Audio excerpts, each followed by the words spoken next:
Hi friends, welcome to cine family 2 TV. Serial actor Mukesh Gowda ఈ మధ్య సోషల్ మీడియాలో చాలా యాక్టివ్గా ఉంటూ తన personal and serial and family అప్డేట్స్ని ఎప్పటికప్పుడు షేర్ చేస్తూ ఉన్నారు. గుప్పెడంత మనసు సీరియల్లో ముఖేష్ గౌడ రిషి క్యారెక్టర్లో నటించి బెస్ట్ హీరోగా గుర్తింపు తెచ్చుకున్నారు. రిషి తెలుగులోనే కాకుండా కన్నడ మూవీస్లోనూ అండ్ అలాగే సీరియల్స్లో నటిస్తూ బిజీగా లైఫ్ని ఎంజాయ్ చేస్తున్నారు.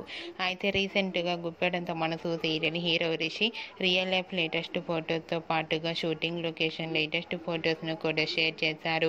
ఆ ఫొటోస్లో రిషి చాలా హ్యాండ్సమ్ లుక్లో తన ఫ్రెండ్స్తో కలిసి వీకెండ్ని చాలా హ్యాపీగా సరదాగా ఎంజాయ్ చేస్తూ కనిపించారు. ఆ ఫొటోస్ చూసిన వారంతా స్టైలిష్ హీరో అంటూ కామెంట్స్ పెడుతున్నారు. మీకు కూడా Rishi shooting location and real life latest photos మీకు నచ్చినట్లయితే మీ అభిప్రాయాన్ని మీ కామెంట్ రూపంలో తెలియజేస్తూ లైక్ చేయండి, షేర్ చేయండి. మరిన్ని ఇంట్రెస్టింగ్ అండ్ లేటెస్ట్ అప్డేట్స్ కోసం మా సినీ ఫ్యామిలీ 2 ఛానల్ని సబ్స్క్రైబ్ చేసుకోండి.